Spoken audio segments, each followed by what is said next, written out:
Kalabharathi academy உங்களை அன்போடு வரவேற்கிறது. மாணவர்களே, நம்ம டீச்சர்ஸ் பேரண்ட்ஸ் அசோசியேஷனுடைய கொஸ்டின் பேப்பர்ஸ் பார்த்துட்ருக்கோம். செகண்ட் இயர்க்கானது. ஜுவாலஜியில் அடுத்த கொஸ்டின் பார்க்கலாம். Okay, differentiate mutualism from commensalism. அது இதனுடைய ரியல் மீனிங் என்னென்னா, ஆக்சுவலாக ஈகோசிஸ்டத்தில் இருக்கக்கூடிய communities, different species of organisms தங்களுக்கு மத்தியில் இன்ட்ராக்ஷன் பண்ணிகிட்ருக்கு. ப்ளஸ் அந்த லெவலில் தங்களுக்கு மத்தியில் நடக்கக்கூடிய இன்ட்ராக்ஷனை நம்ம மியூச்சுவலிசம், காமன்சலிசம், பேரசைட்டிசம்னு 3 பார்ட்டாக சொல்லியிருக்கிறாங்க. இப்போ மியூச்சுவலிசம்னா என்னென்னு பார்ப்போம். மியூச்சுவலிசம்னா it's a relationship in which both the species benefit. So 2 different species of organisms சேர்ந்து வாழுது. அப்போ both are benefited, that is called mutualism. இதில் உள்ள ஸ்பெஷாலிட்டி என்னென்னா, இந்த 2 ஸ்பீசிஸும் தனித்தனியாக இருந்தால் தன்னுடைய லைஃப் சைக்கிளை முழுசாக முடிக்க முடியாது. ஓகே, அதாவது அது எக்ஸிஸ்டன்ஸ் அண்ட் ரிப்ரொடக்ஷன் எல்லாம் நடக்கணும்னு சொன்னால் அதுக்கு இன்னொரு organism obligatory, it is essential. அது இல்லாமல் அது வாழ முடியாது. So it is obligatory for both the species to live. Okay, this is mutualism. இன்னொன்று காமன்சலிசம். காமன்சலிசம் என்னென்னா, it is a relationship between 2 species, 2 different species. Okay, in which ஒரு ஸ்பீசிஸ் அதில் gets தி benefit, இன்னொரு ஸ்பீசிஸ் இஸ் அதுக்கு எந்த ஹெல்ப்பும் கிடையாது, எந்த பெனிஃபிட்டும் கிடையாது. அதே சமயம் it is not harmed, it is not harmed. Okay, இதுதான் காமன்சலிசம்னு சொல்லி சொல்கிறோம். ஓகே, இதில் அப்போ அதோடைய ரியல் மீனிங் என்னென்னா, 2 ஸ்பீசிஸு எக்ஸிஸ்ட் ஆகணும்னா இன்னொன்று கம்ப்ளீட் டிபெண்டன்சி அப்படிங்கிறது கிடையாது, தனித்தனியாக எக்ஸிஸ்ட் ஆக முடியும். அதான் difference between the mutualism and commensalism. Okay, அடுத்த கொஸ்டின் போகலாம். Intensive agriculture results in reduction of genetic diversity. How? Genetic டைவர்சிட்டினா ஜீன் பூல், ஆர்கானிசத்துக்கு உள்ளே இருக்கக்கூடிய ஜீன் பூல் நிறைய டைவர்சிட்டியோடு இருந்து போயிட்டே இருந்துச்சுன்னு சொன்னால் அது நேச்சுரல் செலெக்ஷனில் அல்லது ஆர்டிஃபிஷியல் செலெக்ஷனில் பெட்டர் ஆர்கானிசமாக மாற முடியும். அது ரெடியூஸ் ஆகுது, டைவர்சிட்டியாக இல்லை, வேறுபாடுகளில் புதுசாக வரமாட்டேங்குது, வித்தியாசப்பட்டது ஆர்கானிசம்ஸ் போக மாட்டேங்குது, வரமாட்டேங்குது. அதுக்கு காரணம் இன்டென்சிவ் அக்ரிகல்ச்சர். அதுக்கு ஒரு காரணம். அது எப்படி அப்படின்னு கேட்குறாங்க. வாட் இஸ் இன்டென்சிவ் அக்ரிகல்ச்சர் அப்படின்னா, குறிப்பிட்ட ஏரியா ஆஃப் லேண்டுக்குள்ளே எல்லா விதமான இன்புட்ஸ், அது ஆர்கானிக்காக இருக்கணுங்கிற அவசியமே கிடையாது. ஓகே, மோஸ்ட்லி கெமிக்கல்ஸ், எல்லா இண்டஸ்ட்ரியல் மெத்தட்ஸையும் யூஸ் பண்ணி விவசாயம் பண்ணுறது, that is called intensive agriculture. இது எப்படி ஜெனட்டிக் டைவர்சிட்டியை குறைக்குது அப்படின்னு பார்ப்போம். இருக்கிற டைவர்சிட்டியை குறைச்சிரும். அது எப்படி அப்படிங்கிறத பார்ப்போம். ஒன்று, ஹேபிடேட் லாஸ்.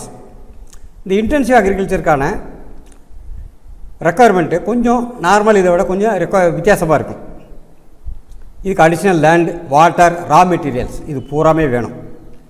இது எல்லாம் பாதிக்கப்பட்டால், land, water and raw material பாதிக்கப்பட்டால் ஜெனட்டிக் டைவர்சிட்டி குறையும். லேண்ட் எப்படி பாதிக்கப்படும்? நிறைய கெமிக்கல்ஸ் யூஸ் பண்ணுவாங்க,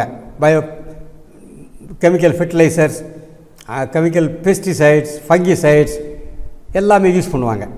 ஸோ அப்போ லேண்டு பாதிக்கப்படும், வாட்டர் பாதிக்கப்படும்.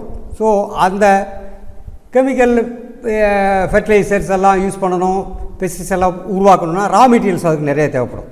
ஓகே, தென் இந்த லேண்டை இன்டென்சிவ் அக்ரிகல்ச்சருக்கு ஒரு ஏரியாவில் டெவலப் பண்ணணும்னு சொன்னால் ஏற்கனவே இருக்கக்கூடிய லேண்ட்லேருந்து ஒன்று மாற்றணும். அப்போயும் இந்த 3 நடக்கும். புதுசாக ஒரு ஏரியாவில் க்ரியேட் பண்ணணும்னாலும் fragmentation, destruction of the natural habitat, ஒரு ஏரியாவில் இருக்கக்கூடிய இயற்கையான வாழும் இடங்கள், ஆர்கானிசம் வாழும் இடங்கள், அது அழிக்கப்பட்டு அது தனித்தனியாக சின்ன சின்ன பிட்டாக பிரிக்கப்படும். எது மாதிரி அழிக்கப்படுது? ஏற்கனவே இருக்கக்கூடிய wetlands, by filling the wetlands, எதுக்கு இன்டென்சிவ் அக்ரிகல்ச்சருக்கான லேண்டு தயாரிக்கிறப்ப, அல்லது ploughing of the grass lands, ஏற்கனவே இருக்கக்கூடிய மேய்ச்சல் தரைகள் எல்லாம் அதை உழுது விவசாயம் பண்ணி கொண்டு வரணும். அல்லது cutting down of trees, forest அழிக்கிறது, டீசில்ட்டிங் ஆஃப் ரிவர்ஸ், ரிவரில் இருக்கிற மண்ணை பூரா எடுத்துடுறது, கன்ஸ்ட்ரக்டிங் டிரான்ஸ்போர்ட் வேஸ். இந்த இன்டென்சிவ் அக்ரிகல்ச்சருக்கு நிறைய டிரான்ஸ்போர்ட் வேஸ் வேணும். அது ப்ளஸ் ஃப்ராக்மெண்டேஷன், இது எல்லாம் இந்த cutting down of trees, ploughing of the grasslands, இது எல்லாம் சேர்ந்து என்ன செய்யுது, நேச்சுரல் ஹேபிட்டேட்ஸை நிறைய லாஸ் பண்ணுது. So destruction affects about 70% of the species. Okay, அதனுடைய டைவர்சிட்டி நிறைய ஸ்பீசிஸ் அங்கே காணாமல் போயிடும், குறைஞ்சி போயிடும், எக்ஸ்டிங்ஷனுக்கு காரணமாயிடும். ஓகே, ஃப்ராக்மெண்டேஷன் நடந்தால் நேச்சுரல் மூவ்மெண்ட் ஆஃப் தி அனிமல்ஸும் பாதிக்கப்படும். ஓகே, கெமிக்கல்ஸ் இதில் யூஸ் பண்ணுறதுனால பொல்யூஷன் அண்ட் பொல்யூட்டன்ஸ் நிறைய அதிகமாகும். So smoke, pesticides, herbicides, green house gases எல்லாம் அதிகமாக உற்பத்தி ஆகும். அது போக குறைஞ்ச இடத்துல நிறைய ப்ரொடக்ஷன் கொண்டு வரக்காக வேண்டி, ஏன்னா ஹோல் மாடர்ன் டெக்னிக் யூஸ் பண்ணுறதுனால ஏலியன், அதாவது அந்த நேட்டிவ்க்கு சொந்தமாக இல்லாத எக்ஸாக்டிக் வெளியிலிருந்து வரக்கூடிய வேறு இடங்கள்லேருந்து கொண்டு வரக்கூடிய ஸ்பீசிஸ் உள்ளே வரும். வேறு ஸ்பீசிஸ் உள்ளே வந்துச்சுன்னா native species will be destroyed. ரெண்டுக்கும் ஒரே ரெக்குயர்மெண்ட் இருக்காது. That is the problem. So there is destruction of the native species. அப்புறம் over exploitation of the resources, indiscriminate cutting of the trees. அது போக இந்த இன்டென்சிவ் அக்ரிகல்ச்சரில் மோனோகல்ச்சர் நடக்குது. அதாவது யூனிஃபார்மிட்டி இந்த ப்ரொடக்ஷன் வரணுங்கிறதுக்காக வேண்டி அந்த பிளான்ட்டில் டைவர்சிட்டிக்கு பதிலாக அதை தடுத்து கண்டினியூவஸாக மோனோகல்ச்சர் மூலமாக ஒரே மாதிரியான பிளான்ஸை யூனிஃபார்மிட்டி கொண்டு ட்ரை பண்ணுறாங்க, ஹோமோஜெனிசிட்டிக்காக வேண்டி. ஆர் காமன், அதுவும் என்ன செய்யும், இந்த டைவர்சிட்டியை, ஜெனடிக் டைவர்சிட்டியை குறைக்கும். The common areas of specific threats to the genetic diversity. Okay, then next question போகலாம். Explain the transformation of experiment of Avery et al. Avery and other சயின்டிஸ்ட்டுகள் ஒரு எக்ஸ்பெரிமெண்ட் பண்ணாங்க, அதை எக்ஸ்பிளைன் பண்ண சொல்கிறாங்க. ஆக்சுவலாக டிரான்ஸ்ஃபர்மேஷன் என்ன மீன் பண்ணுதுன்னா, ஒரு ஆர்கானிசத்துலேருந்து இன்னொரு ஆர்கானிசத்துக்கு ஜீன்ஸை ட்ரான்ஸ்ஃபர் ஆகுது. That is called as a transformation. Okay, இதில் ரெண்டு எக்ஸ்பெரிமெண்ட் இருக்குது. ஃபஸ்ட்டு ஒரு எக்ஸ்பெரிமெண்ட்டு, இது ஆவரியோடைய எக்ஸ்பெரிமெண்ட் கிடையாது. This is the experiment of the Griffith. அதனுடைய extension is the experiment of the Avery et al. Okay, இவர் என்ன எக்ஸ்பெரிமெண்ட் பண்ணாருன்னு சொன்னால், இந்த ஸ்டெப்டோகாக்கஸ் நிமோனியா இந்த பாக்டீரியாவில் நிறைய ஸ்ட்ரெயின்ஸ் இருக்குது, நிறைய வகைகள் இருக்குது. அதில் one is R strain, another is S strain. Okay, அவர் நெஞ்சார் ஸ்மூத் ஸ்ட்ரெயினை, அது விருலண்ட், அது வியாதியை உருவாக்கக்கூடிய தன்மை உள்ளது.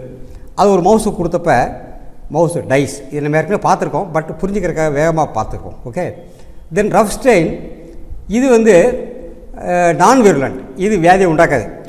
அது ஒரு மவுஸுக்கு கொடுக்கப்படும் போது அது it lives, it does not die. Okay, so smooth strain is virulent. முடிஞ்சிருச்சா? அடுத்த point, heat killed smooth strain. இந்த ஸ்மூத் ஸ்ட்ரெயினை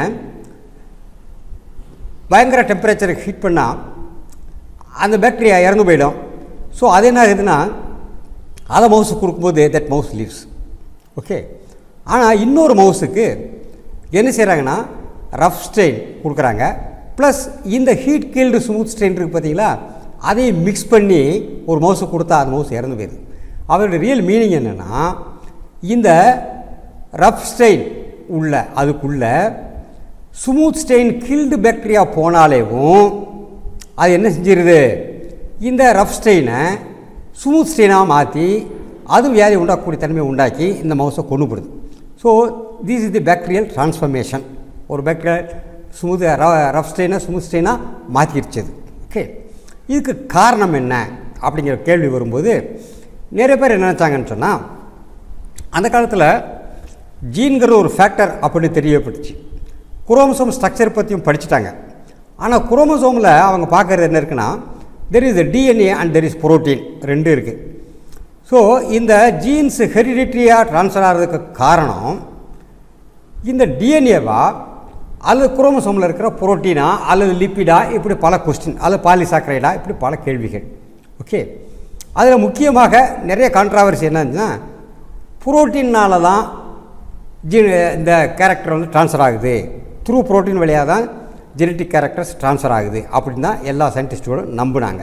ஓகே, அப்போ அதை டெஸ்ட் பண்ணுறதுக்காக வேண்டி அவரையும் அவருடைய டீம் ஆஃப் சயின்டிஸ்ட்டும் ஒரு எக்ஸ்பெரிமெண்ட் கண்டக்ட் பண்ணாங்க.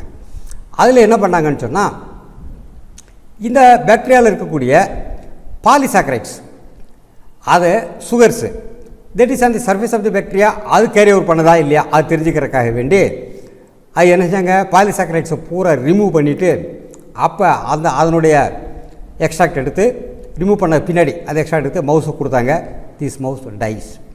அப்போ என்ன அர்த்தம்னா, polysaccharides are not responsible for transferring. அது என்ன அர்த்தம்னு சொன்னால், இந்த ரெண்டு ஸ்டெயினையும் rough strain and heat killed smooth strain ரெண்டையும் மிக்ஸ் பண்ணியாச்சு. மிக்ஸ் பண்ணி அதில் இருக்கக்கூடிய பாலிசாக்கரைட்ஸை ரிமூவ் பண்ணிட்டாங்க. என்ன அப்போ என்ன அர்த்தம்னா, பாலிசாக்கரைடை ரிமூவ் பண்ணிட்டா கூட இந்த ரஃப் ஸ்டெயின் ஸ்மூத் ஸ்டெயினாக மாறி மவுஸை கொண்டுருச்சு. ஓகே, அப்போ என்ன ஆச்சு, polysaccharide is not the molecules which is transferring the genetic character. இதுதான் ஃபஸ்ட்டு ப்ரூஃப். தென் செகண்ட், அடுத்து என்ன பண்ணாங்கன்னா, இந்த rough strain and smooth strain is smooth killed, heat killed, அது கூட ரஃப் ஸ்டெயினையும் மிக்ஸ் பண்ணி அதில் இருக்கக்கூடிய லிப்பிட்ஸை ஃபுல்லாக ஃபஸ்ட்டு ரிமூவ் பண்ணாங்க. That is lipase enzymes. Okay, அந்த என்சைம்ஸை போட்டோம்னா அது லிப்பிட் பூரா டெஸ்ட்ராய் ஆகிடும். அதை மவுஸுக்கு கொடுத்தாங்க. தேர் ஆல்சோ திஸ் மவுஸ் டைட். அப்போ என்ன ப்ரூவ் ஆயிடுச்சுன்னு சொன்னால், இந்த டிரான்ஸ்ஃபர்மேஷன் இங்கே நடந்துருச்சு. லிப்பிட் இல்லாட்டாலும் நடக்குது, பாலிசாக்கரைட் இல்லாட்டாலும் நடக்குது. So through polysaccharide or through lipids genetic transfer is not happening. இது ப்ரூவ் ஆயிடுச்சு. மூணாவது என்ன பண்ணாங்கன்னா, ஆர்என்ஏ. அதுக்கு ஆர்என்ஏ அளிக்கக்கூடிய enzymes are also available. So அந்த என்சைம்ஸை இந்த மிக்சரில் அதை மிக்ஸ் பண்ணி ஆர்என்ஏவை டெஸ்ட்ராய் பண்ணிவிட்டு மவுஸுக்கு கொடுத்தாங்க. அப்பையும் மவுஸ் டைட். அப்போ என்னாச்சு, RNA is not responsible for genetic character transfer. அதுதான் பாயிண்ட். அடுத்து என்ன பண்ணாங்கன்னா, தென் புரோட்டீன்ஸ். இந்த மிக்சரில் பழையபடிக்கு புரோட்டியேசஸ் என்சைம்ஸ் அதெல்லாம் கொடுத்தா புரோட்டீன் வந்து காலி ஆகிடும். ஸோ புரோட்டீனை பூரா ரிமூவ் பண்ணிவிட்டு that extract is injected to the mouse. அதுவும் செத்து போச்சு. அப்போ என்ன ப்ரூவ் ஆயிடுச்சுன்னா, பாலிசாக்கரைட்ஸ்னாலேயோ லிப்பிட்ஸ்னாலேயோ ஆர்என்ஏவாலேயோ புரோட்டீன்னாலேயோ என்ன இந்த ட்ரான்ஸ்ஃபர்மேஷன் நடக்கலை. அப்படிங்கிற ஜெனட்டிக் கேரக்டர் ட்ரான்ஸ்ஃபர்மேஷன் ஒரு ஆர்கானிசம் இன்னொரு ஆர்கானிசத்துக்கு போகலைன்னு தெரிஞ்சு போச்சு. தென் ஃபைனலாக இதில் இருக்கக்கூடிய டிஎன்ஏவை டெஸ்ட்ராய் பண்ணிட்டாங்க. டெஸ்ட்ராய் பண்ணி அப்புறம் மவுஸுக்கு கொடுத்தாங்க. எதில் டிஎன்ஏவை டெஸ்ட்ராய் பண்ணாங்க, இந்த ஹீட் கில்டு ஸ்மூத் ஸ்டெயினும் ஆர் ஸ்டெயினுடைய மிக்சரில் டிஎன்ஏவை டெஸ்ட்ராய் பண்ணிவிட்டு இன்ஜெக்ஷன் கொடுத்தா தட் மவுஸ் லிவ்ஸ். அப்போ என்னாச்சு, என்ன ப்ரூஃப் ஆகுதுன்னா, this rough strain remains as rough strain. This smooth heat killed smooth ஸ்டெயினில் இருந்து ஜீன்ஸ் இதுக்கு ட்ரான்ஸ்ஃபர் ஆகலை. அப்படிங்கிறத வச்சு இந்த ஜெனட்டிக் ட்ரான்ஸ்ஃபருங்கிறது இட் ஹேப்பன்ஸ். ட்ரான்ஸ்ஃபர்மேஷனுக்கு முக்கியமான reason is DNA is not the RNA. It is not protein, it's not lipid, it is not polysaccharide. அப்புறம் அந்த லிவிங் மவுஸில் இருந்து எக்ஸ்ட்ராக்ட்ஸ் எடுத்து பார்த்தாங்கன்னா no live smooth strain recovered. இதில் ஸ்மூத் ஸ்டெயினே வரலங்கிறதும் கண்டுபிடிச்சிட்டாங்க. Then it was confirm that DNA is responsible for the genetic transfer. Okay, heredity transfer இது ப்ரூவ் ஆயிடுச்சு. Okay, thank you students. Will meet again in the next discussion.